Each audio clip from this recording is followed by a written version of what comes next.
This tiny strawberry poison dart frog looks like a lost jewel on the forest floor. She is smaller than a fallen leaf. Her red, colorful body shines against the wet moss, as if a drop of fire had come to life after the rain. But on her back, there is something even more fragile. A tadpole. It is clinging to the mother's damp skin, breathing in that tiny space between danger and hope. Down below, on the forest floor, it has no chance. Any puddle can dry up. Any stream of water can drag it away. Any hungry insect can find it before it ever has a chance to grow. Safety is high above. 40 meters up, among old branches and broad leaves, there is a bromeliad filled with rainwater. To us, it looks like just a plant. To this frog, it is a suspended nursery, hidden, quiet, and safe.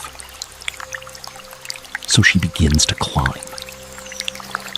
The first obstacle is the base of the tree. For an animal this small, the roots look like walls. Dead leaves become dark tunnels. Raindrops look like deep wells. Every jump has to be perfect, because she is not carrying only her own body. She is carrying a life that has not even learned how to swim on its own yet. Near her, a line of ants cuts through the mud, carrying pieces of leaves. They enter a crack between the roots, where eggs, larvae, and stored food are hidden. For those ants, the root is a fortress. A dark beetle crosses her path like a tiny tank. The frog freezes. The tadpole moves on her back. If she jumps at the wrong moment, she could be knocked down. If she waits too long, another predator could appear. She waits. The beetle passes. The frog reaches the trunk. Now the climb truly begins. The bark is rough, wet, full of cracks, moss, fungi, and holes. To a human, they would be just details. To her, they are cliffs, hiding places, and traps. The tiny red frog presses her feet into the damp wood and climbs centimeter by centimeter. Beside her, a snail pulls itself into a dark fold in the bark. It lives there because it needs the shade to keep from drying out. A little higher up, a jumping spider watches from inside a crack. That crack is its den, its hunting post, its entire world. The frog stops. The spider stops too. For a few seconds, both remain still. If the spider attacks, the frog could lose the tadpole. If the frog slips, the journey ends right there. She changes course and follows a slippery strip of moss. Higher up, beneath a loose plate of bark, beetles hide their larvae. Termites move through internal tunnels. Fungi spread tiny white caps across the dark wood. Everything looks alive. Everything looks solid. Everything looks safe. But inside, the tree is growing weak. The frog does not know that. The ants do not know. The bees do not know either.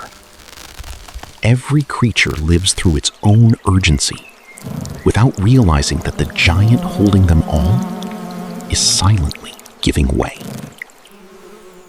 The rain returns with force. Drops hit the leaves and run down the trunk like sudden rivers. For the frog, one single current can tear her from the bark. She grips tightly, flattening her body against the wood. The tadpole trembles on her back. For a moment, the water covers part of her body. But she holds on. When the current weakens, she climbs again.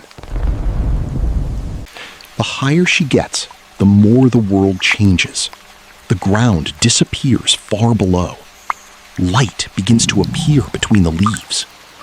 The air feels freer, but the danger grows, because up high, any mistake can become a fall. Stingless bees fly in and out of a cavity in the trunk, carrying pollen into a hidden hive. Caterpillars chew on new leaves. Moths sleep camouflaged against the bark. A small gecko runs along a branch, hunting distracted insects. Every creature depends on one part of that giant. The ant depends on the root. The beetle depends on the wood. The spider depends on the crack. The bee depends on the cavity. The caterpillar depends on the leaf. The gecko depends on the branch. And the frog depends on the bromeliad. The tree is more than a tree. It is a home, a road, a nest, food, a hiding place, and a nursery. A single tree like this can support thousands of tiny, almost invisible lives, one living above another. But none of them imagines that this entire world is about to fall. The frog reaches a high branch. The bromeliad is just ahead, open like a green cup.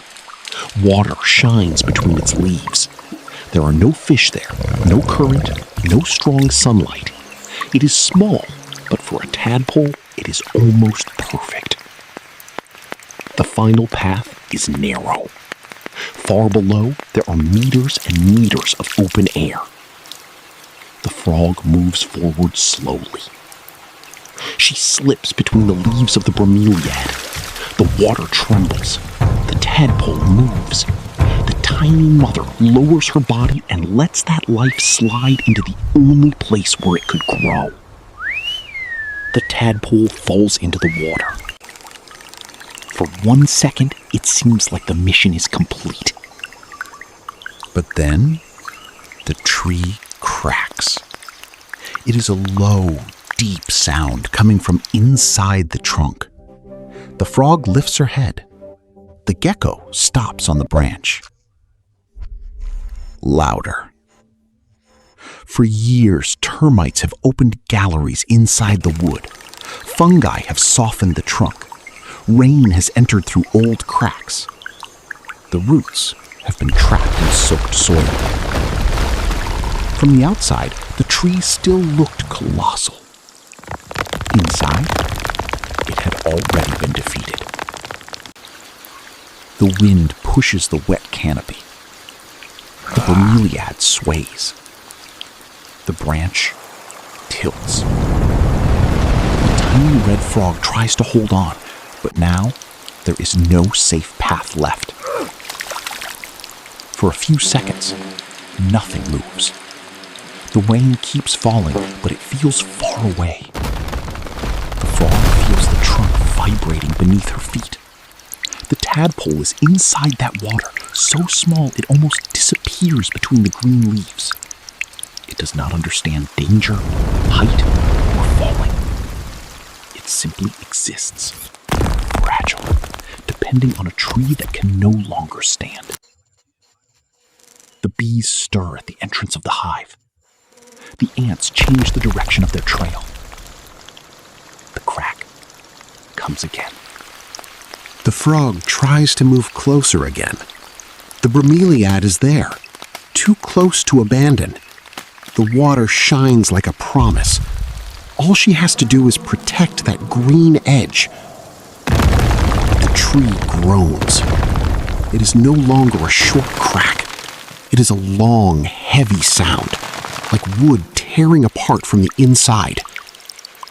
The entire forest seems to hold its breath. The base of the tree breaks. The trunk begins to fall.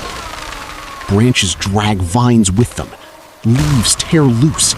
Pieces of bark fly through the air. Insects fall with the rain. The hive breaks open. The spider's crack splits apart. The gecko's branch snaps. The caterpillar's leaf spins through the air. The 40-meter tree comes crashing down. To us, it would be only a thunderous crash in the forest. To them, it is the end of the world. The bromeliad tears loose from above and falls with leaves, branches, and pieces of bark. The frog is thrown away. The water scatters through the air. The tiny nursery hits the ground and breaks open in the mud. When everything stops, the vertical city has become a ruin. The tree is lying down. The height has become the ground. Shelter has become exposure. Safety has become danger. The frog moves slowly. She returns to the fallen bromeliad. The leaves are torn. The water has mixed with the soil. The place that once seemed perfect is now only a broken piece in the mud. The tadpole no longer moves.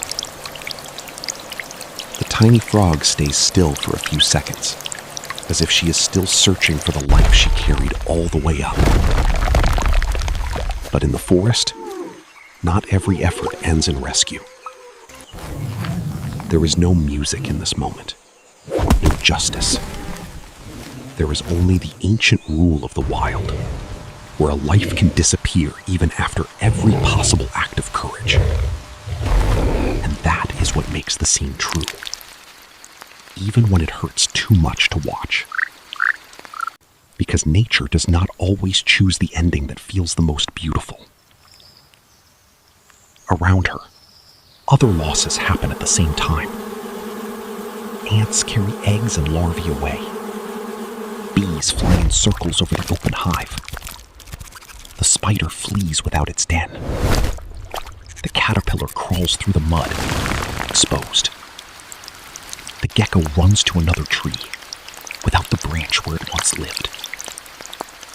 Every resident has lost a piece of its world. Some lost shelter. Some lost food. Some lost their young. And some lost everything in silence. But the forest does not stop. Behind the frog, the fallen giant begins to become something else. Fungi grow on the trunk. Termites move deeper inside. Snails appear in the moisture. Beetles occupy new cracks. Ants turn the fallen wood into a road. The fall destroyed one city, but it also began another. In the forest, even a dead giant keeps supporting life. The tiny red frog does not know the tree was 40 meters tall. She doesn't know that thousands of creatures depended on it.